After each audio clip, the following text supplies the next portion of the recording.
not going to believe it. Today on Mortgage Ballers, I've got the Stefanie Gilbert. My name is Rich Hanlin, and today we're going to blow your socks off. If you don't know who Stefanie Gilbert is, she was numero uno, number one out of 620 loan originators in 2024.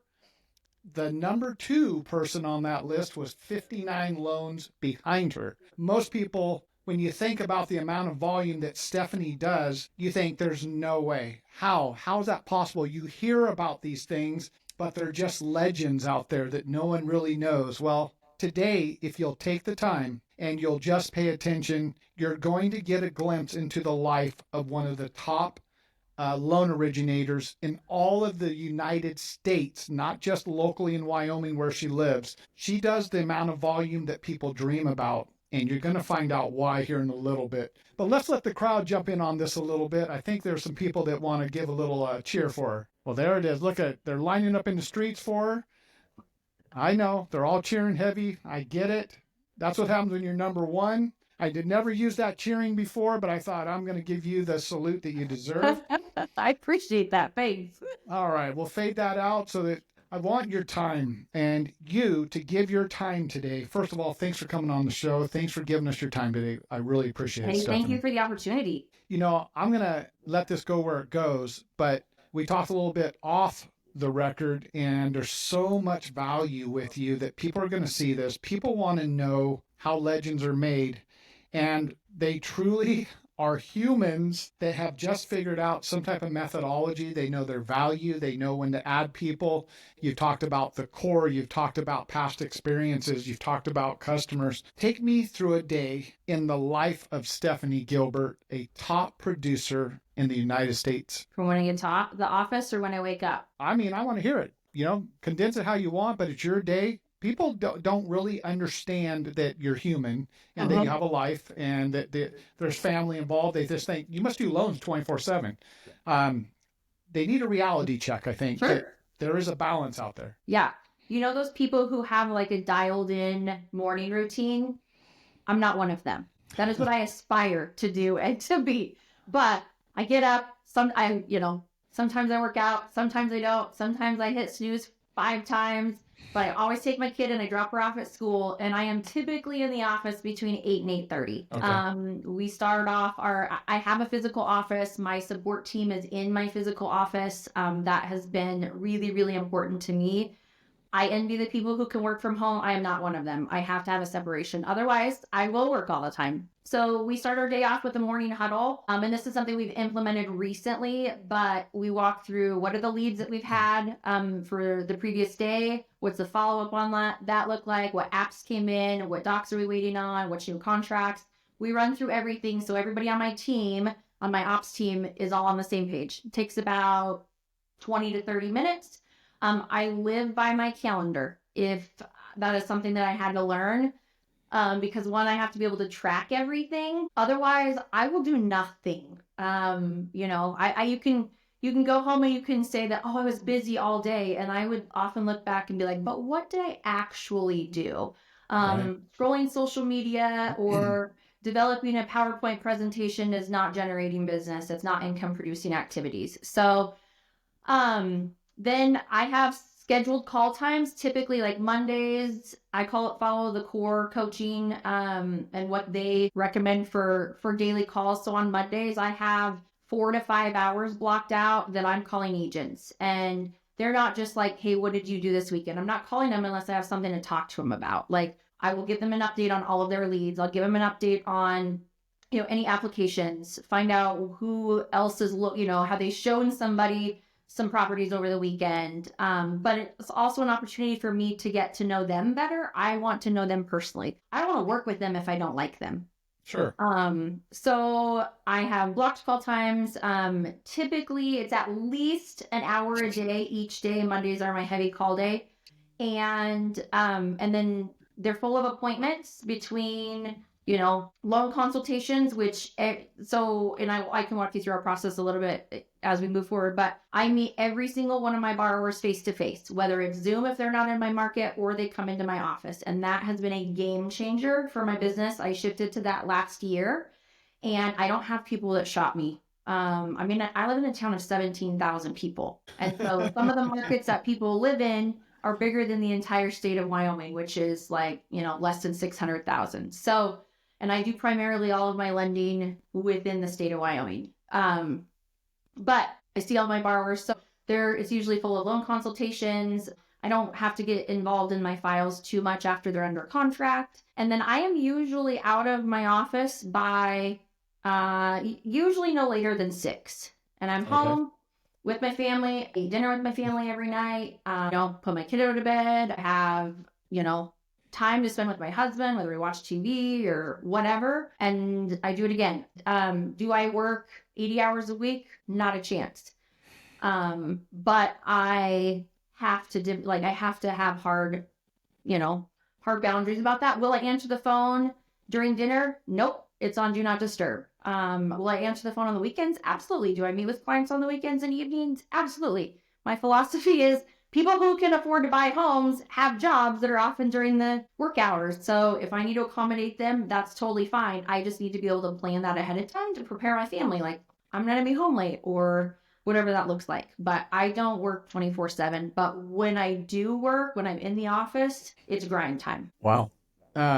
You touched on a lot of different things there. The one thing that I really honed in on is you can look back in your calendar and, it kind of tells a lot about what you're doing or not doing. Everybody talks about the different. Michael Radcliffe talks about he had a chess timer, and he would time, when I'm actually on business conversations that could lead to business, and when I'm actually doing something that's not leading to business, and how much time am I really spending? And he was absolutely amazed. Dan Martell talks about he keeps a journal, and every 15 minutes it would go off, and he'd say, "What am I doing right now this second?" So that let's be realistic. What am I doing? Am I scrolling on social media? Am I doing something? He also talks about leverage, and I want to hear your side of this. So leverage to him is creating some type of content, and what I keep hearing for you, your leverage is the core. Could you explain to people what the core is? Yeah, it's a super, super high level coaching program. I pay a lot of money every month to have a coach. It's a 2-year commitment when you first get into. So there's 3 levels, but I started in the core coaching in not last year, but the year before. So about February-ish of 23. All right. And I really didn't do anything. I printed the forms and I set them on my desk every week. And I might have written a couple of names down, but I never did a whole lot. My business, I think, increased a little bit, but nothing like it did last year. And so a super high level of accountability. I mean, with my coach and 2 other LOs that have a similar business to me every other week. We get a new coach every semester, which is every 6 months. But it is a lot of tracking. But I will tell you that you can't improve on what you don't know is happening. So oftentimes, and what I found myself doing, like I would have a realtor that sent me a lead, and I would call that lead, and I would text that lead, and I would email, and I would do that for a day or two. And then if I never got a response, I forgot about them. So when I was, I would see the realtor, or I would follow up with them later, they'd ask me about this one, and I'm like, oh shoot, I don't even remember. Like I can't tell you what happened. So in the core, it's a lot of tracking. I fill out a greatness tracker every week, which is literally I meet face to face with at least 20 people a week. I break bread with at least 4 of them. These are realtors that you're doing that with? Realtors or borrowers, or any of my VIPs, like my financial advisors, my CPAs. I've got like one of my VIPs is my sister, who's the COO for a manufacturing company here. So people that can have a big influence on my business as well, along with clients. And then I talk to at least 75 people a week. So the only difference between what I do and what the halfway down the list is I talk to a lot more people than they did. That's a numbers game, right? Right. So super high level of accountability. It helps me track everything. So I can tell you, I can monitor that lead from the very beginning. I can tell you what my conversion rates are at any time, because you can't fix in your business what you don't know is broken. A lot of people say if you can't measure it, then, how are you ever going to know? And so many people just, well, if I sit by my phone and I enough people know eventually someone's going to have a need and they'll call me, and it's like this osmosis thing, and they're like the plant in the corner just waiting for the sunlight to come to them. And this is not an industry. You're either, you have to, whether I do leads, whether I do social media, everything I have, I don't rely on one source, because that source works one month, but it doesn't work the next month. And so early on in my career, they painted the old wagon wheels, and there was all these spokes, and they're like, you need a source for every one of those wagon wheels, and you'll never be without business, but you have to keep them all going at the same time in order to get the outside of it, which is loans. So I was on grocery carts. I think the biggest thing too is, I was heavy into a small community, and I worked my city well, from being baseball coaches to getting into the schools and pouring back into the same community that was serving me. That opened up a lot of doors for conversations.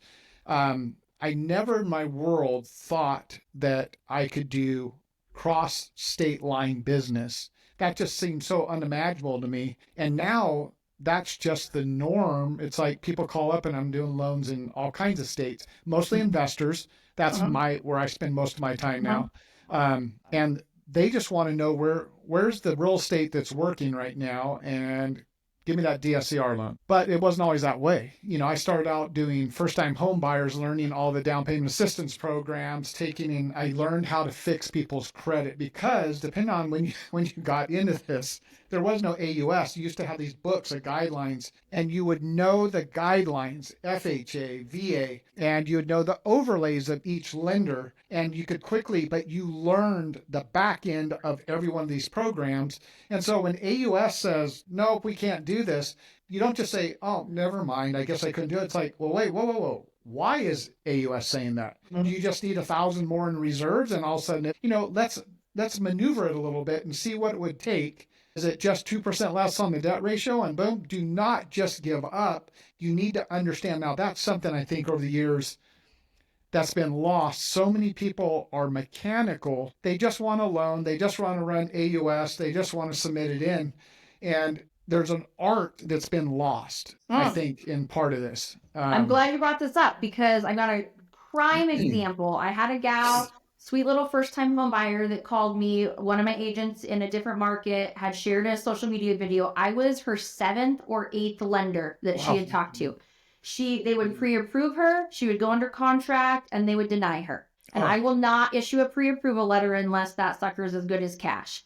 But she had some weird variable income, and she had multiple jobs all at the same time, so we could include it. But one of them was a newer one, and we couldn't use her variable income. So I asked her, I said, would this employer be willing to move you to W-2, like on a salary? And she's like, yeah, I don't see why not. It changed the deal. We got clear to close today. We closed in 2 days. In fact, when I pulled her credit, when I did a hard pull on her credit, one of the lenders called her and it was like, you can't get a loan anymore. Oh, no. Like, nobody's going to approve you. And I'm like, no, you just have to be willing to ask. The number of people, if they can't make it work, what if you have a cosigner? If you don't ask, it's always a no. But the times that they're like, oh, I could never do that, and then we close with a cosigner, because if you plant that seed, we always have to have an exit strategy. And I tell them that, like, we'll do this now to get you in, but here's what you got to do, because as soon as rates drop, we need to refi you out of this and get mom off the loan.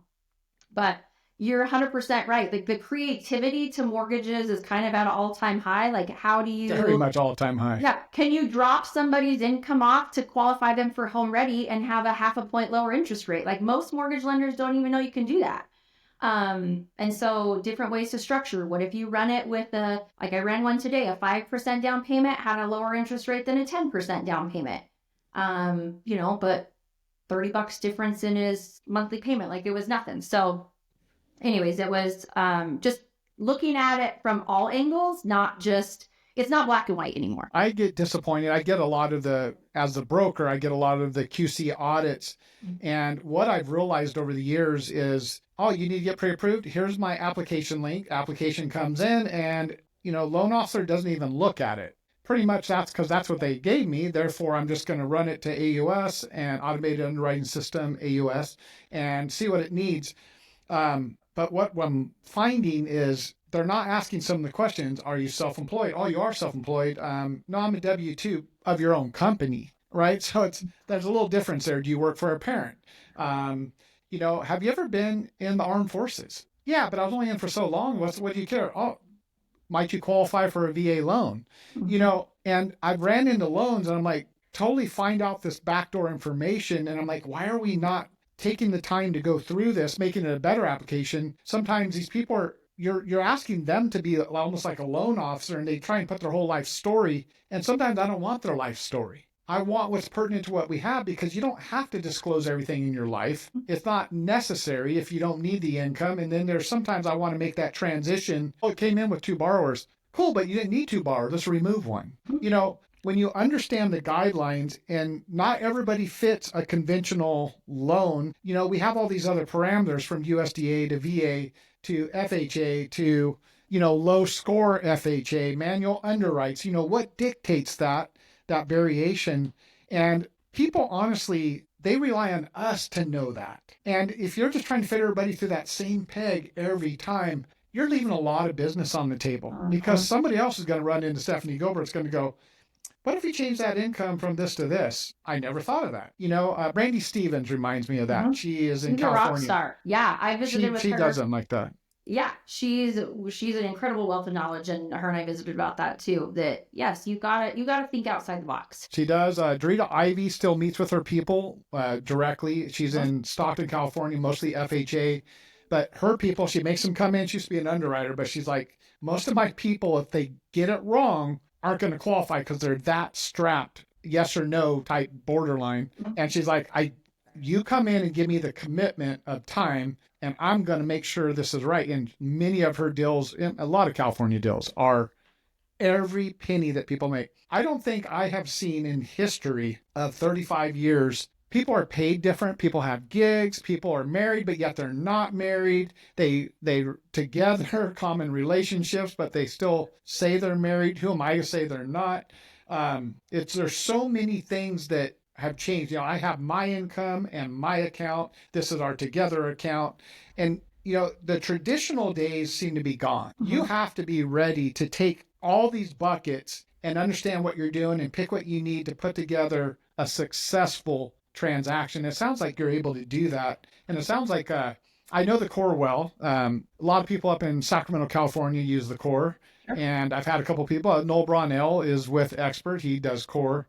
And he had a desk we have multiple offices, but he had one in my office, and I'd listen to him on speakerphone getting yelled at by a coach, because he didn't hit his 25 calls. But then when he started busting those calls, but it changed his life. Now, Thomas Harris, he was an average loan officer doing 3 deals a month. He got a coach last year, and he became one of our top 25. He now has a team, which is going to segue into what I want to ask you. And I already know the answer, but I want to ask you because I want you to tell it. Number 1 loan originator out of 620 people, 623, quite honestly. And the year before, you might have been 2, but you came kind of halfway through the year or something like that, if I remember right. October. Are you a lone wolf? Do you do it 100% by yourself? Talk to me about that side of it. Yeah, so I generate 100% of my business by myself, but I have a support team that moves it through. So I hired my very first full-time assistant that was only dedicated to me February of last year, when I was really kind of the core teaches once you're consistently hitting 5 deals. And I waited too late, but it was, I'm a firm believer that it's all in God's time. So I hired her, and she did all my admin stuff for me. She returned phone calls, she scheduled appointments, she'd make copies, she'd print stuff, she'd put together my pop buys, client gifts, like all of that kind of stuff that just wasn't worth my time to do, but was really, really important to my business. Thank you cards, birthday cards, she did all of that. I did have, and I still do have, a shared pre-approval coordinator with my business partner within Altitude, and she, does all of our pre-approvals. She is an absolute rock star. She worked with us when we were in retail, and I 100% trust when she has verified that income. I put a $5,000 guarantee behind my pre-approval letters. So if I got a client that puts in an offer and I give that seller a $5,000 guarantee, if that loan doesn't close because of something borrower related, unless they quit their job or buy a car, if that loan doesn't close and it was because of something we missed on the front end, I will pay the seller $5,000. And Wow. I am not like, and everybody in my Man, market I'm gonna knows. knock on wood. Yeah. There we go. If you get a pre-approval letter from me, it's as good as cash. And in 2.5 years, knock on wood, I have not had a loan fall out because of anything borrower related. That is so powerful what you're saying there. My guarantee to people is the interest rate and the platform and the loan I pre-approve you for. I'm so confident in my ability, it will be the same out the door when I lock you in. You know, how do I know, I don't want to get messed with. I'm like, it'll be the same or I'll do it for free. Because that's on me if I get it wrong. I'm not going to cost you a house if I have to change something and you still want to move forward. As a matter of fact, I'll pay for that appraisal up front. That's something that I do just because I want to make it simple and easy. I know they're going to be paying for all these different things. And the one thing they don't know is how that house is going to come out. But do I get burnt twice a year? Sure. But when you're closing X amount of deals, and usually I was telling somebody one of those 2 deals ends up going back into contract on a different house. Right. And but appraisals, I mean, for a while there, Stefanie, 20 and 21, California to get somebody out there and rush it. I mean, we were paying $1,500, $2,000 to get these appraisals. I mean, it was crazy. First-time home buyers don't have an extra $2,000 for an appraisal to get them out there. But, they would fight to get the deal with 40 other people wanting the house. And then, boom, they're going to have to rush everything to close on time. What are you seeing on your side? Do you see a lot of 30-day escrows? Do you try and do shorter escrows? How does Wyoming work that way? Trying to get them to go to 30 days is kind of a stretch. They're all written past 30 days typically. Oh, past 30 days. Okay. Yeah, we're not a super close quickly market. Now we can, like I have taken on a couple of deals that fell out from other lenders and we were able to save them and get them closed in 7 days. Okay. But that is not the norm. I would say I have to try to convince my borrowers and my agents to write a 30-day contract because I don't want to lock them on 45 days or 32 days because it ends up costing them more. So I would say on average 30 to 35 days. Wow. I have a lot of people when I do the monthlies and you come up and they're like, yeah, but I did more. And I'm like, yeah, you did 3 deals in California that were all like $1.5 million, but she did 12 transactions. And they're like, well, you just go by units. What about top? And I'm like, it's all by market. You have to understand, she put 12 people into houses. You put 3. Add the realtors on there, add the title companies, add all the touching pieces. There's a reason why I do units versus dollar amount, because you don't dictate the market that you're in. I had one guy one month, oh gosh, who was it? He did like a $6 million deal. And by that, he would have been number 1 if I did it that month. But I'm like, really, 1 deal? Brandy Stevens that month did like 11 deals that came in at like, first-time home buyers in Sacramento, they're a lot smaller loans. But you get into the Bay Area, you can hit big deals all day long. Sure. Tell me about this. So you have those 2 people. You're also part of, explain how you talked about altitude. Explain that part to everybody. What is that about? Yeah. So Altitude is, my business partner, Ken Schmidt, and I were on the retail side together. We worked together. He's the one that introduced me to the broker side. And at first I was not open to that. And now I'm like, thank you. But what we really loved about the resale side was the camaraderie and the team aspect, right? And we wanted to create that on the broker side. And so that's one of the big reasons why we came to Xpert, because you guys would allow us to do that. So we have a DBA under Xpert. We run everything in the states that we're licensed. I mean, everything says Xpert Home Lending, but all of our advertising or like the sign out front says Altitude Home Mortgage. People know us as Altitude. And we did not anticipate growing. Our goal was to, there was a couple people we knew that would come with us. And now we have 9 or 10 LOs on our team. And really we have a team of about 16 to 17 that, when we include our 2 third-party processors, or really 3 of them that are really, they process us for other teams, but they're really integrated into what we do. And we really just focus on culture. I think this business can get really lonely if you work from home and you feel siloed and it's just you out against the world doing all the things and trying to figure it out.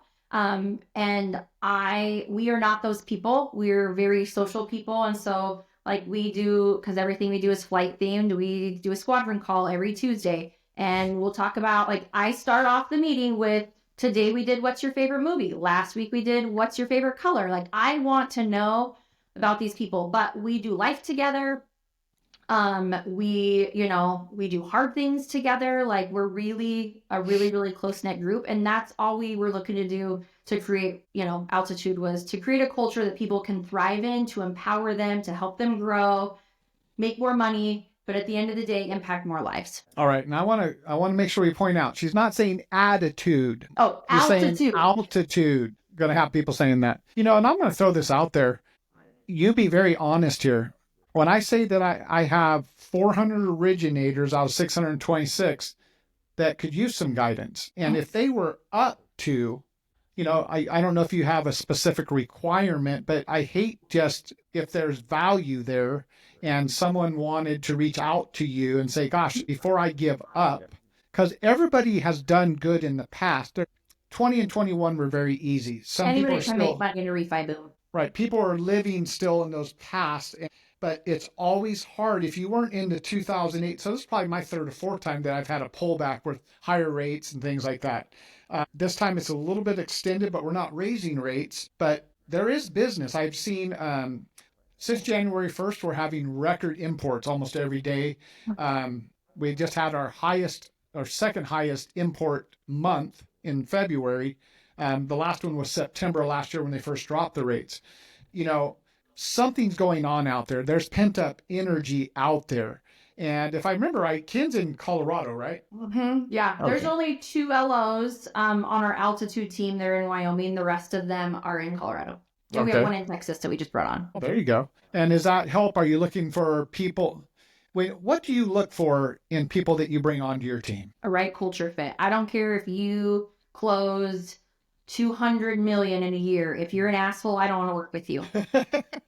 All right. I get it. The right culture, somebody who, is humble, that wants to grow, that is a team player, that has your back, that just that's fun, energetic. We just ultimately good people that I want to hang out with outside of what I do every day. This is it's a stressful industry, Yes, it is. And so it's easier to do when you're around people who build you up, not tear you down.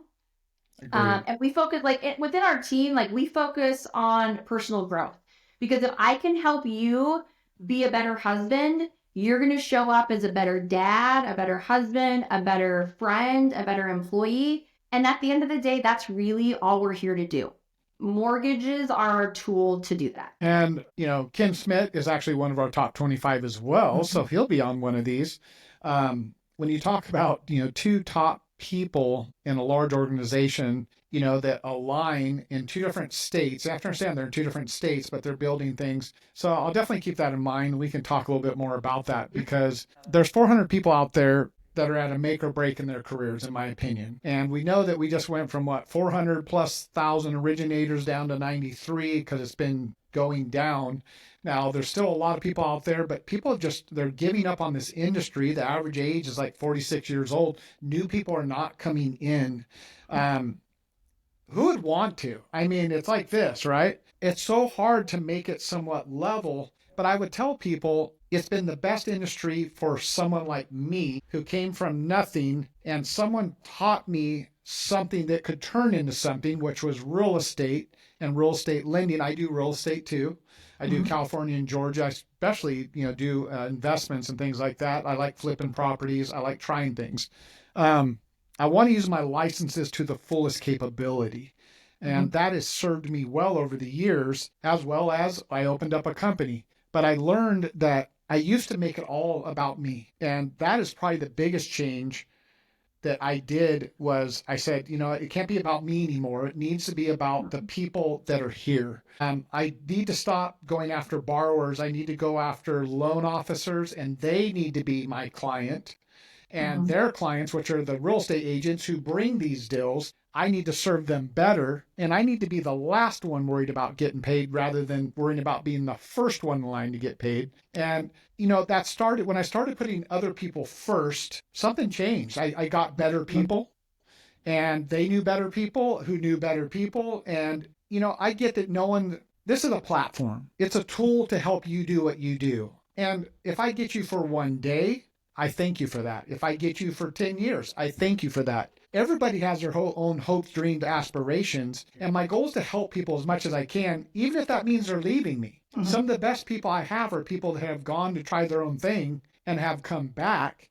And not that I wish them bad, but if something doesn't work out, well, I might have to work for them one day. Why would I burn that bridge? 100%. I'm just so honored with some of the people that I have been brought into my life. And I work with some of the best originators across the United States.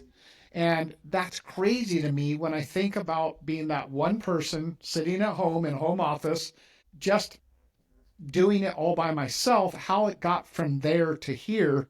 And I don't know the answer, but you said one thing, and that's what was drawing me to this. I know how I got here. And people say, wait, you just said you didn't. I opened up my life and I said, hey, God, what do you want to do? Where are we going to go with this? I'm kind of burnt out. I don't see how this all works. But you know what? If you keep opening the doors, I'm just going to keep going. You know how hard you can push me. You know how far I can go, because I'll give up a long time. At 100 loan officers, I was done. And now is it just a joke for you to keep bringing all these people? Because there's only one of me. And there's other owners, but I don't want to lose the ability to make sure it's a quality experience. I want them to have more out of life. I want them to obtain their dreams. It's not my dreams, it's all of our dreams. So I just take one day at a time. Yesterday's gone, tomorrow's not here. If you chase the paycheck, you will operate out of a scarcity mentality. Nobody wants to work with somebody who's desperate. But when you focus on adding value and serving others well, with an open hand, with no expectation of anything in return, it will come around twofold. Like, my job is to pour into the people that I cross paths with. So who can I bless today? Whether it's a borrower, whether it's a realtor, whether it's somebody on my team, that is my goal every single day, is whose life can I impact in a positive way with zero expectation in return. Well, I am a little upset because why don't you tell everybody, where you took your team to about 2 months ago? Because I didn't get invited, but hey, I'm glad you guys had a good time. I would have paid for my own ticket. Well, next time you're on the invite list. We had a rock star year. Like, they worked their butts off, and it was not handed to us. It was not easy. I told them if we hit our goals and we blew past our goals, that I would take them to Mexico. And we did. We went in January for 5 or 6 days. Nice. My ops team, there was 12 of us, and then Ken and his wife ended up coming, and one other LO on our team. And it was just a really, really cool experience because we're so far apart. I have my 2 LP1s that are in my office, and the rest of my team is, for the most part, my ops team. I've got a processor in Wyoming and 2 processors in Colorado, and then my pre-approval specialist in Colorado. But we're not in the same office all the time. So it was fun to be able to hang out, do some team building, but also with our spouses, because, our spouses really, at the end of the day, are the biggest portion of our business. Like, if you don't have your spouse's support, you can't do this.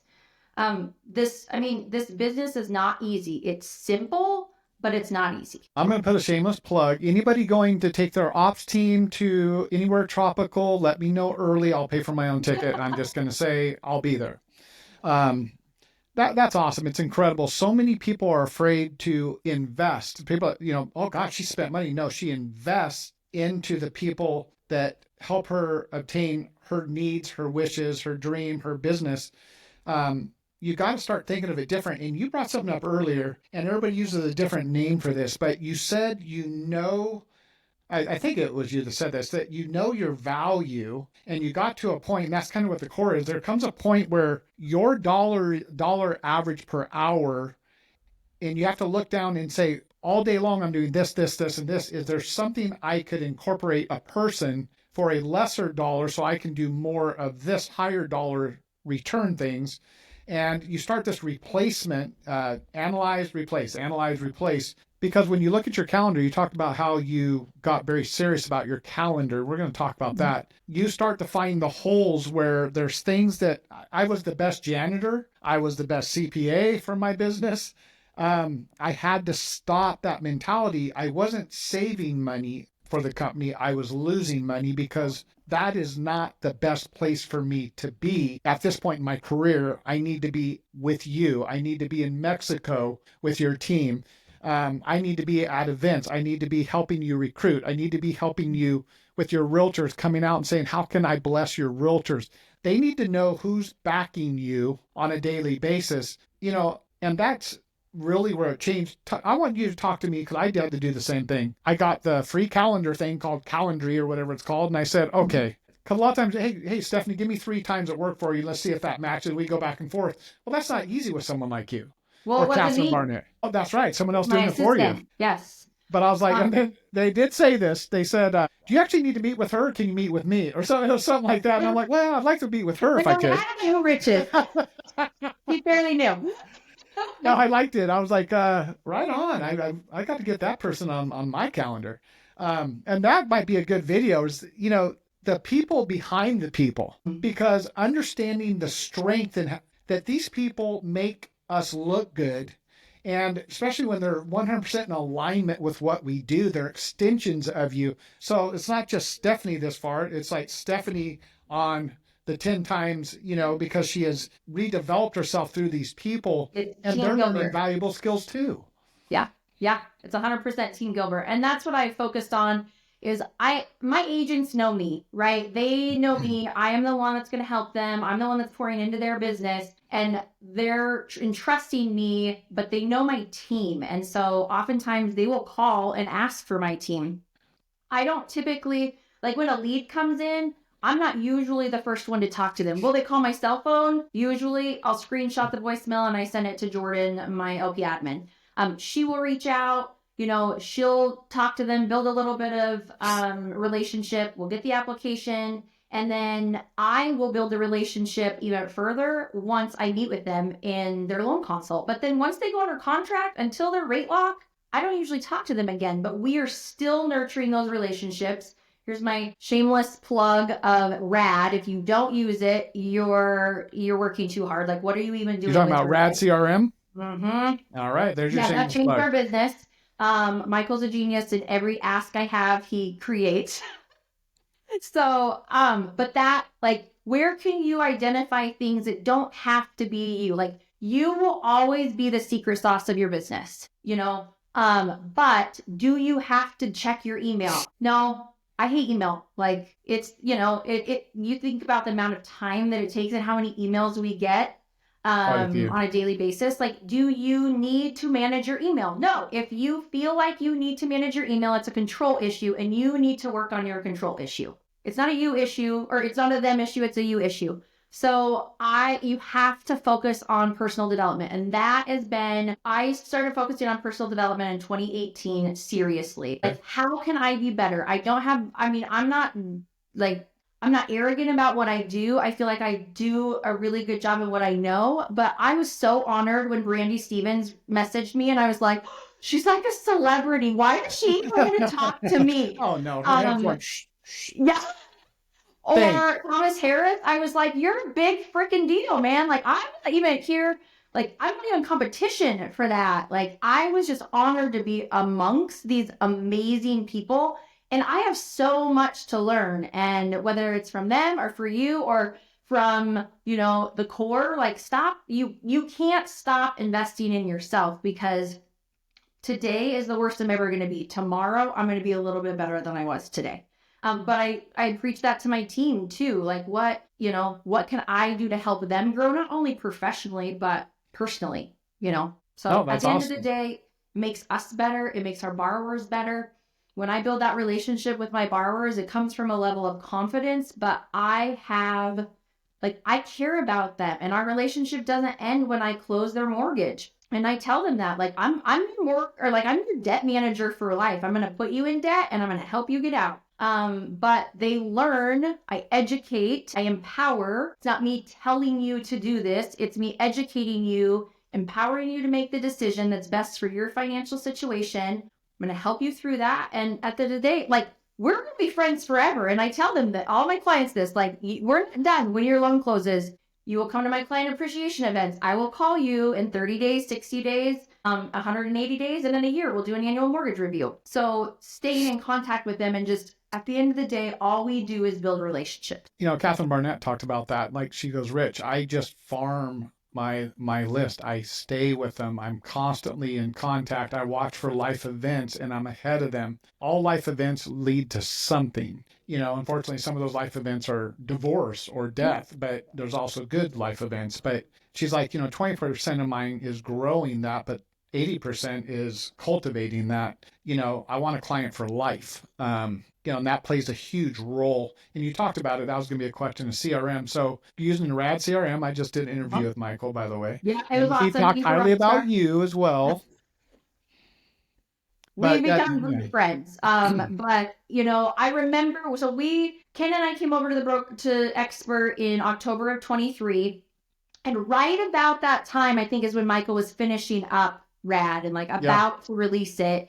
And I was like, we cannot wait. We got to get a CRM. And so we started with another CRM. There was an epic fail. And when I hired my first admin, that was literally her job, was to learn RAD and how to use it, how to build things out. And so that's why we talked. I mean, we have a really, really great relationship with Michael. We flew him up here to help us build some stuff yeah, out. he told me that. He told me that. Yeah. And so, but it's been a game changer. Adding a CRM is utilizing, I should say this, utilizing a CRM is like hiring another person on your team without that expense. So everything, like, you can automate everything. So all of our client communication is in there. I can listen to my team's phone calls so I can coach them better. I can listen to phone calls to go back and be like, okay, did I not take notes correctly? What was our discussion? You know, we have built in there like where it texts the real estate agent when it's their client's birthday. How in the heck are they going to know it's their client's birthday until I tell them? But that's a value add to my agents. So just the best best CRM out there is the one that you will use. And I've used several over the years, and RAD is definitely by far the best. Yeah. And just so you know, that's not a shameless plug. That was testimony from a top originator. Michael was number one 2 years ago for 2023. And then, you know, he started diving into that. And I knew it would drop off a little bit because he was expanding so quickly with the other. But he's, you know, built something by someone that understood what was needed and absolutely just killed it. And, you know, if you don't know what RAD CRM is, there's a complete video about Michael Radcliffe and what he's got on that. Here's a question, because we talk a lot about business. You talk about having fun, staying things, but I want to know, when you're in your downtime, if there's such a thing, family time, you time, whatever it is, what kind of things does Stefanie like to do when you're not doing loan business? Sure. Well, first and foremost, I love, love, love what I do. So it doesn't feel like work to me. All right. But I have an amazing husband and a 7-year-old daughter, and we love to travel. I love to garden. We live right next to the mountains. So, you know, we'll go for a hike or, you know, just sightsee. And then I'm just really passionate about people. So I just love to be around people, not necessarily huge groups of people, but you know, hang out with friends, travel to see people, all that kind of stuff. Explain to me Wyoming. I talked to somebody yesterday that was Orange County, first-time home buyer is going to take $1 million to get in a house. Talked to somebody this morning, it's 240 where she's at in Michigan. What's a first-time home buyer looking at in Wyoming to become a homeowner? I mean, and maybe there's different areas of Wyoming, but how does that work? What's that kind of look like in that market? Yeah, so my average loan size is 385, and my ideal client is a busy professional with a little bit of money down and good credit. And Okay. so I work a lot with first-time home buyers. I don't do a ton of DPAs. You'd be surprised how they can come up with the 3% down payment if you just ask them if they can. Now, I'm not a I'm not a DPA hater by any means. We do them if we need to do them. They can serve a purpose. Our average first-time home buyer, I mean, I'm in Sheridan, Wyoming, so I'm a little bit higher priced here than a lot of the areas of the state. We're not Jackson Hole by any stretch of the imagination, but we're probably the third highest priced community in the state beside, behind Jackson and Cody. But I mean, if you have a house that hits the market under 350, there's oftentimes still multiple offers. If it's priced well and it's not, a train wreck. Okay. So, and you can't buy a house in Sheridan if you have a ton of debt because our price point's higher. Like you really have to have 2 working individuals or you have a really, really high salary to be able to afford something here. Are you born and raised Wyoming, or how long have you been in Wyoming? Yep, born and raised in Wyoming. I grew up on a ranch up by Devil's Tower, northeast corner of Wyoming. Wait, it wasn't called the Yellowstone, was it? No, other side. And then we moved to Sheridan about just over 5 years ago from Thermopolis, which is on the other side of the mountain. So we kind of have a funny joke. Like my sister's really social. She's got a big job. My mom was in the county fair and state fair business. So we kind of joke and say between the 3 of us, we pretty much know everybody in the state. And that's not totally a joke, but we know a lot of people. But my parents have taught my sister and I that it's important to know people. Like you never know who you need to know. Like it's not what you know, it's who you know. And so being connected, or I love connecting people. So if I've got somebody that needs something else, I can connect them. But I've just always found value in knowing people. Here's a question for you. Obviously, you grew up on a ranch. Do you live on a ranch, or do you have animals now type of thing? Or you just live in a normal house? Yeah, we have like 3 acres and 2 dogs and 2 cats. Okay. All right. And I don't want any more. My kid wants chickens and I'm like, no. I didn't have my first actual job out of the ranch until I graduated from high school. And so, because, there was free labor and there was all the time. It was like not Monday through Friday. It was Monday through Sunday night whenever you needed to work. So I have some friends who grew up. Work ethic. No, that's good. There's great work ethic. I had some friends that grew up just outside Bakersfield. It's called Porterville, Ducor, but they were farmers, so they had that schedule. And that's the first time I was ever introduced to like 4-H. Like, what do you mean? We can go to this little grocery store and you can, because I have a tally, and eventually I'm going to pay them off when my cow or my pig, I sell it at the fair, and I'll settle that debt. And I'm like, well, this is cool. I like that. But they're driving trucks at like 11 years old to, on the back road to get stuff out there, and they got guns and they hunt, and it was a kid's dream, in my opinion, as far as just getting outside and doing stuff. It was beautiful. Now, I've never been to Wyoming, so I'm not going to lie and say I have. I've been to Colorado a few times, and I have family in Colorado as well. Same. Yeah, not the same. Wyoming's better. What kind of advice would you give to somebody? Everybody's got different markets, and I love hearing the different answers to this question, but you got people who are sitting on a fence right now and thinking, I'm going to wait till rates get back to 5.5. Oh, you know what? It doesn't make sense. They're talking themselves out of doing something. I mean, but yet you're finding double-digit people every month who are taking that plunge that are saying, you know what? It does make sense. What is the variation that you're seeing between those two people? What's holding people back? And what is it that you're saying to people that they're trusting you to move forward even in the same market? Lack of information. They hear what the news wants them to hear, which we all know how accurate that is, right? And so it can't be your idea. It has to be their idea, but they have to be armed with the proper information. So, you hear a lot of times people are like, I can't sell my house because I have a 2.5% interest rate, but we've outgrown it.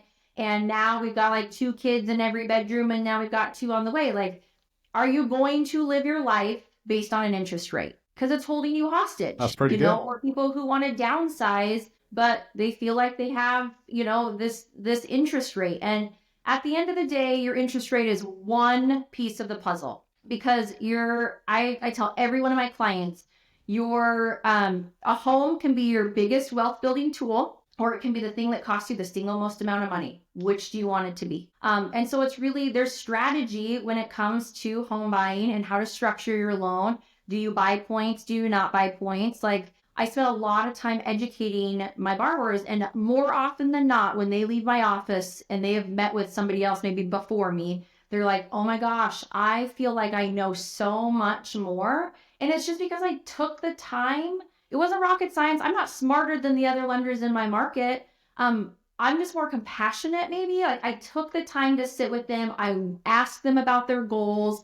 Where do they want to be? Like, what's important to them? And then we create a plan that's based on what's important to them. It's not me saying you should do this because I'm an expert and say you should do this. Like, we're coming to this conclusion together and empowering them, because then they're more bought in. But it's just people who say that just are not like, they don't have all the facts and the information to make an educated decision. Because when you look at it, keep that house, buy something else. Great, you have a rental property at 2.5%. There's ways around it, but they just don't see the bigger picture. They only see the interest rate. Well, I mean, I got a newsletter that said that all lenders had shut down because they got tired of competing with Stefanie Gilbert in Wyoming. So maybe there is some people still left there. You never know. Stephanie, I always ask people this too, because I don't ever get to talk with you one-on-one, quite honestly. Everything's emails or whatever. But you share so much with us, and I appreciate that. Your time is incredible, and I appreciate you blocking out some time for me. Oh, it's my pleasure. Do you have any questions for me that you want to ask? I mean, anything. I'll answer anything. I have no shame, but I know that I didn't set you up for that. But sometimes I get talking so far one way that I don't give you a chance that maybe there's something that you want to know about me. Whatever, Yeah. It doesn't matter what it is, but I just want to make sure I give you that opportunity if there's something you want to know about me. Yeah, I want to know, what do you do to ensure that you're showing up as the best version of yourself? What are you doing for personal growth and to be better for your wife, for your kids, for your team? Like, what are you doing to invest in yourself? No, that's great. I read a lot of books you have to understand, there's different sizes of businesses, and I've had to learn how to run a 50-person business to 100 to now 500, and still have a life and a marriage and try and be a dad. I like to invest in people, so I'm part of a men's group on Wednesday at my church. About 50 people in there of all walks of life. And I love being, wherever I go, I love to get involved. So I'm also part of a burn boot camp where I'm one of the only men there, but I do that in the morning because I get up at 5:30 and I like to go do a workout. That's the quietest time of my day. And that's how I somewhat stay in shape, I guess. I want to be a healthy business owner to bring the best of me to you guys. But to answer this probably the best is I've been married almost 33 years. Wow. Congratulations. My wife has, she is the best sounding board, but she's also my best friend. It wasn't always that way. I never thought of her that way. My wife and I can tell each other anything. And she knows the good. She knows the bad. She knows when I'm stressed. And she having that support, and we had a change in the last couple of years because she said, you know what, how about I become your travel agent? How about I do these things? And so she goes, I can do all these things so that when you come home, you're present with me. But if I'm being honest with you, in 2018, I almost lost my wife. Oh my gosh. I had grown in a company, doing what I thought I was supposed to do, but meanwhile, I'm going so far in one direction, I was losing the one person who'd been with me the whole time. So my wife and I separated for almost a year. In that year, I had 8 different coaches, marriage coaches, and each one brought a different value to me. And that was one of the first times where I really got into working on me and understanding that we're not taught a lot of things in life. And as success comes, as the workload came, I just kept powering through it. But it wasn't until I took on coaches that could really look inside of me and say, there's maybe a better way to do this. I can help you find that balance. And I started with one. It was so good. I said, I want more of this. I want more of this. So I kept going with it after 2018 because it was such a transformation in my marriage, in me, how I speak to people. I genuinely want to make eye contact so that that I'm hearing what you're saying. I want to repeat it back to you. And basically you go, no, he heard me. And then I want you to not have empty words. I want to follow through. Rich really did want to go to Mexico. Rich really did want to show up in Wyoming. Oh my gosh, who does that? Well, I do that. And I do it for the last person who's, I call it the anchor, which is my 626th person if I line them all the way up. I will give them time also because you know why? I don't know who the next Stefanie Gilbert is. Nobody does. And somebody took the time to invest in me and change my life. So I believe in investing in as many people as I can. I want to know that when I take my last breath, I have failed so many times because that means I'm trying, I'm failing. Because Stefanie, how many times you got to get it right in your life? I'm telling you right now, just once. You only got to get it right once, but how are you ever going to get to the one if you don't keep trying? And I learned so much when I fell. I fell often and I keep failing and I do a lot of things so that I can be the best Rich Hanlin. And I don't know where that ends because I don't have any bookends that are holding me back. And it's really interesting where my life has gone over the last 10 to 12 years into this direction now with Xpert. I am way beyond my imagination in life of what I aspired to be early on. And part of that is how we were brought up and things like that. I wanted to be a lineman because they could make $100,000 a year. Climb poles, it sounded fun. I could do that, make a career, and my family would have been fine. But somehow I got pushed into real estate and real estate lending, and I kept learning and going through it. And I found that people trusted me. And with what their biggest financial decision for most of them, and now I'm helping people create the generational wealth with investments and things like that, taking them beyond that first house. That's how I keep being the best I can be, is I keep pushing myself to failure so that I can come back in front of you and say, hey, Stefanie, I went and tried that. Hey, Rich, could you try this? Could you try that? What about this? And I can say, you know what? I have tried it. I've done that. I don't want you to get to me and go, like if you call and say, hey, Rich, I heard about this new idea, the AI, cool, let me go check it out. Let me go pay the money to figure out what it is and bring it for free back to you guys because you already have a budget. Not everybody can afford to do all these things, the coaching and things like that. That's how you get better. I understand what the core is. A lot of people are like, oh my gosh, I can't afford that. For most people, it would be the single biggest investment that would change their lives. And if they were to line up all the people in the core that truly give into it, Brandy Stevens did it. I could tell you Thomas Harris did it. Now I'm finding out you did it. Noel Brownell did it. These are top people. They all have something in common. And it took somebody outside of themselves to say, you know what? I could show you how to do some stuff if you're willing to listen. And I love that you guys do that.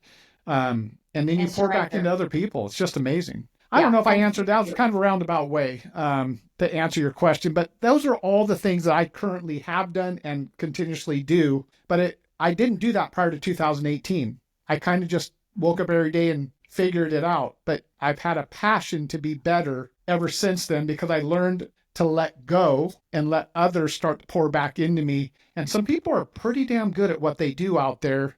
I don't have all the answers, but man, there's a lot of people that have walked the steps before me that are willing to reach back and pull me along. And I'm very thankful for that. Absolutely. Well, the common theme is surrender, right? As growing up, whether you played sports or not, but I did. And we all have a coach that we remember that had a huge impact on our life that molded us to who we are today. Well, as adults, we stop asking for coaching. And you don't have to go spend the kind of money that I spend at the court.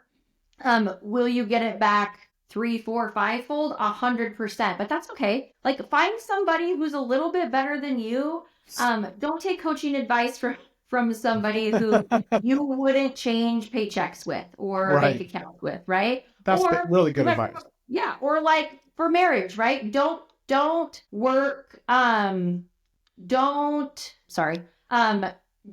take advice from a marriage coach who has been divorced 14 times.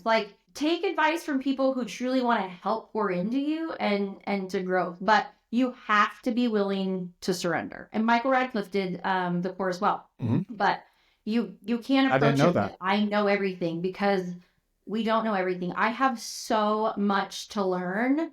And my goal this year is just to be better than I was last year. I don't focus on my production. I focus on my numbers because that tells me how my actions dictate my numbers, right? I My focus on my actions, actions. yeah, Yep. my tracking dictates where are the holes in my business that I need to focus on.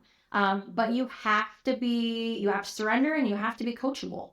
All right. Tell Um, everybody, though, you brought it up. What sport did you play? I played, well, I mean, I played basketball and ran cross country and played What? You were volleyball. LeBron? No, yeah. 5'4". Now my kid is going to be like, she's 7 and wears the same size shoes I do. But, that was not, I played it in high school, but I was actually my cross country coach, my math teacher, that like, he was just the type of person that I aspired to be, like to touch the number of lives that you do as a coach. And so, my encouragement is to reach out to somebody that's willing to coach you. There's no shame in getting a coach, whether you pay for them or you don't pay for them, but don't focus on the cost of it because there's an opportunity cost. Like, what Oh, are you yeah. missing out on because you're not investing in yourself? I have a triple PhD in programmed. All my life, I have taken extracurricular. Oh, So wow. I got a college degree, and I did play baseball in college. I got drafted by the Seattle Mariners, played one season of minor league. I went from being a starving college to a starving minor league player and played one season and got into the loan business. And there, I've had more transition of my life.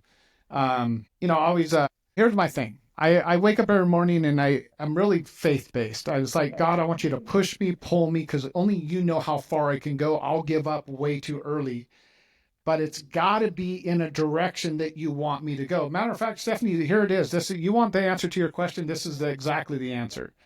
In 2000, halfway through 2020, 21, I made the decision I wanted, my contract with my prior partner was coming up, and I'm like, hey, I'm going to retire. I don't need to work anymore. I'm going to retire and just be done. But I started feeling this prompting. I'm like, you got to be kidding me, man. My marriage can't take it. Opening another company.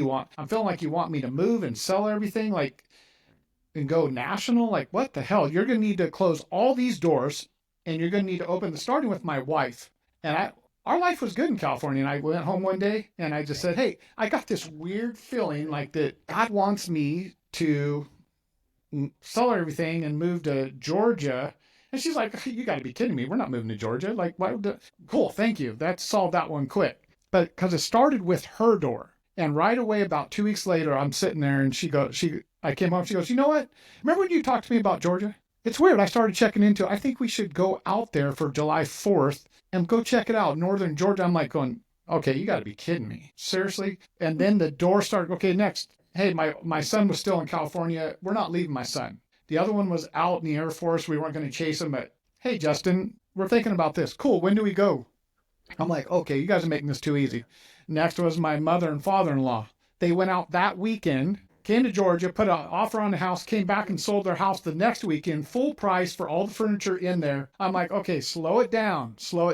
But every door I put up that need to be closed, and what need to be open. You want to know what centers me. Not everybody wants to hear that story. I get it. But that is my story. And I told God, I said, you know what? I'll do it. But here's what I'm going to do. If you really want me to do this, then anytime somebody says, how did you get from here to here? I'm not going to answer it the way they want. I'm going to tell them that story because that truly is the story. Rich Hanlin can't build a company with 626 people. One person can't do this. I got the right partners. We did it at exactly the right time when the economy was changing. The doors that had to open. My partners left Michigan. Lisa was the number one AE for like 4 years running. And she left that to come do this. My son left the Air Force. My other son left California. Alex, Lisa's husband, had been doing core and funding. Came over. I mean, we had the perfect staff. And we said, let's do it. And we put it together on paper. And I'm like, this works for me. What's happened since then? 0 to 626 people in 3 years and 1 month. No, I didn't expect that.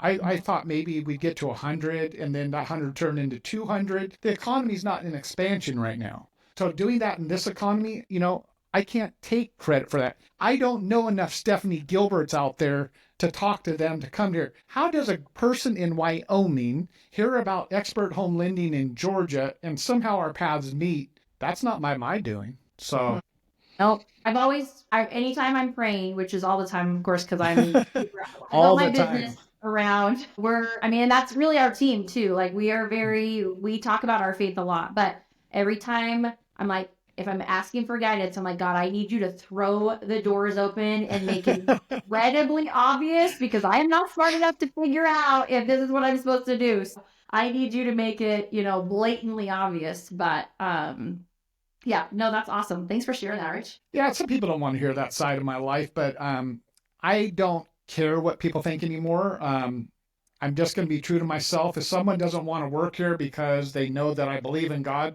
hey, no problem. We all believe in some, whether that's a lack of belief in or a belief. I respect people no matter what. I have friends who are atheists. I have friends that have partners in life, LGBT. I mean, I love on people because that's someone opened doors for me. Someone cared enough for this kid that was middle of nowhere with a single mom of 4 kids and said, hey, you might want to do this with your life. And coaches and people. And I went on Father's Day last year. Now, I won't keep holding you, but Father's Day last year, I started writing. I have a journal I write in all the time. So I like that. I put prayers in there. I like to go back and see if the prayers got answered. How did they get answered? Because sometimes they don't answer them the way we want them. But I like going back through there. And one day I started writing. It was Father's Day. And my dad died when I was 21.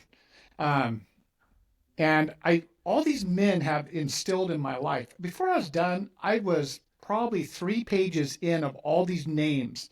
They just started flowing out to me. Some of those people I've been able to say thank you and go back and tell them, hey, you played a major role in my life. Some of them have already passed and I don't get an opportunity. Now, that is something I do. So when someone touches my life, and it doesn't have to be an elderly person, anybody, if I let them know, I like them to know that they brought value to my life. I think people need to hear that more often. You never know whose life you're touching, and you can't live with a scorecard, but I promise you, if you keep pulling people back and giving them opportunities, you don't know which person is going to be the next Stefanie Gilbert or change lives and go way beyond what you ever accomplished. But don't hold it to yourself. Show somebody something so they can break out and have the same opportunities. It's incredible what you guys are doing over at Altitude and what you're doing with your team. I love the pictures. They're all smiling. And you got to remember, this is not an easy economy, and we have people smiling. That says an abundance of what I would love to see for all people at Xpert, but we can only just do it one at a time. Man, Stefanie, you're so awesome. I know that you'll probably be number 1 again this year, but hey, we're trying to hire some people that will give you a run. And Catherine said she's coming for you. She's gonna gun you down. I think were her exact words. No, I'm kidding. She said something about throwing axes or something. I don't know. But I want to thank you so much for taking the time. People, they just assume they know everything of how people do. I know exactly what she does. No, you don't. And everybody does it with their own little twist in their own little area. And then I love people say, oh, that'll never work in my area. I tell you what, nothing will ever work. Nothing ventured is nothing gained. And that was true 80,000 years ago as it is today. Doing nothing will lead to nothing, and I know that for sure. But doing something, just make contact. I used to tell the kids in high school, I don't know what you guys are going to pro. Why don't we just work on making contact? So at least something can happen. Nothing happens on a strikeout. Yeah, maybe they drop strike 3, but at least contact. It can lead to something. Get out there and start making contact. And I apply that same thing here in this industry. I just keep waking up and making contact. I go talk at events with realtors and stuff. And I love talking, as you can tell, because I'm not going to stop. No, I'm kidding. But I do like getting out to events. Do you talk at any events? Do you go to events? Do they ask you to speak? Anything like that? I've not been. I do my own for my realtors. Okay. Like we have an education series once a month. That I bring them to my office. I did masterminds last year. Okay. So I mean, I invest in them because that's my job. I had an agent in here the other day. He's been 18 years in the business, and he called me and he's like, "Hey, I need a HELOC for $50,000," and I'm like, "Great, what for?" "To pay my bills." And I'm like, and he had mortgage rates. Anyways, I said, "I don't think I can help you with that, but I can help you grow your business. Are you willing to let me help you? And he's like, yeah, but I don't have any money to pay you. I'm like, oh, no, you don't pay me. Like, this is something I provide to you. This is my job to add value. I don't want to see you drive an Uber all the time. Like, you're a That's top incredible. producing, but he got lazy, and that's, I think, the problem. If you started during 2020 or 2021, you're freaking lazy. Probably. I mean, very big false perception of how this business works. yeah, like I'm better than anybody. We have some freaking rock stars on this team, and I'm just honored to be amongst them. But I guarantee you, I talked to more people than they did. Yeah. And it's not just about hours. Like, was I working 60-ish hours last week? Absolutely, or last year, for sure. But it wasn't all the time. And, it's quality over quantity. Sure. And but what are you spending your time doing? I love it. You have to be open to coaching. So I think you were going to ask me at one point if I was open to coaching or talking to other people. 100%. I had some people within Xpert that had reached out to me after you had made that post, and Okay. I hopped on a Zoom with a couple of them. And I will tell you, one of the most recent ones, I have no buy-in to their business. It's not going to profit me. It is not going to benefit me. Well, I look at it from what can I learn from them, because they're going to have some sort of a nugget that I can, take and grow from. But, I would say, other than the top 2 or 3 producers that I talked to, they're not going to do anything with that information. I gave them, I can hand you a blueprint and tell you exactly what to do day in and day out, and 90% of people won't do it. I would say even higher than that. I don't understand that. I want help and say, oh, you give it away for free. You got to charge, and then they'll do it. And I'm like, I don't think they do it then. I can tell you a lot of people have paid for core and didn't follow through. Yeah. And this most recent particular LO that I talked to, he started in 2020 or 2021, was great with refis. And I said, where are you getting your leads from? And he's like, well, the 2 agents have sent me a deal, but they haven't sent me any more. Have you talked to them? Have you do they even know who you are? Have you stayed in front of them? Have you built a relationship with them?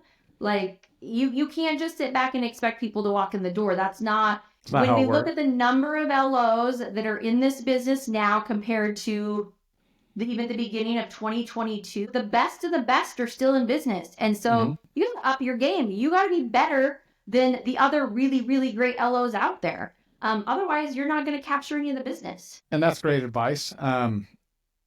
We'll see where this goes. You could have some people reaching out to you, but I always tell people, never change who you are just because you're trying to help people. They have to be willing to make a change into your platform and how you do it. Yeah, Brandy too. I'd like, oh my God, I want to help so many people. I'm like, but not if it changes your business. You don't go down to them. You're trying to raise them up to you. And she overcommitted at one time doing that, and it started pulling her off of her game. And I'm like, whoa, stop it right now. That's not what that was designed for. So I had to go in and grab those people and say, leave her alone. Because she doesn't have the heart. She just wants to keep pulling them through, even at a cost to her. I mean, she has that big of a heart. Stefanie Gilbert of Wyoming, you were numero uno, #1 for Xpert Home Lending 2024. I want to say thank you so much for your time today. I want to say thank you. You just poured out, and so many people are going to see this video, and they're going to just, if they just listen to all the nuggets that you are giving, you could put it in an abbreviated format and write a book on it that says, yes, do it this way, but yet many of them won't. It's not an easy lifestyle, what we do. Some of you get so good at it on a daily basis that it feels like it becomes easier because you've pushed yourself into another level, and it's part of what you are now. Getting to that point means getting uncomfortable and making changes. If you're not getting the results you want, you have to be willing to make a change and listen to somebody like Stefanie Gilbert that's willing to instill her time. Because believe me, you're not going to get Stefanie for an hour and a half of her time multiple times per year. She's going to be extremely busy as soon as the sun starts coming out in Wyoming. When's that, like in October or when? Hey, it was 16 degrees this weekend. Now it's like 30 and we got more snow. All the way back. Well, I want to say thank you. We'll need to get out to Wyoming. I'm not sure. I think there's 3 of us there. That there'll be 4 when I get there, but we'll make sure that we have an event. But I want to say thank you. It might be cheaper to fly you into Colorado and get the whole altitude group, but Yes. I just want to say thank you for blessing Xpert Home Lending with your time, with your wisdom. On behalf of the people that are with you, I see the smiles, which man, that's awesome when I see that. 'Cause I'm thinking, gosh, those people are out there and are part of the Xpert brand. And look at those smiles. Like, it's not all relying on me to make that person smile. There's other people that are invested even more than me. So thank you for being one of those people. It's my absolute pleasure. Thank you for creating a platform that allows us to thrive, Absolutely. and allows us to, at the end of the day, just impact more lives. Well, I wish you nothing but prosperity in 2025 to your team, to your family. And I just want to say thank you again for blessing Xpert Home Lending with all you do. I appreciate you. Thanks, all right. Rick. Well, say when we get off an incredible interview, stay thirsty, my friends.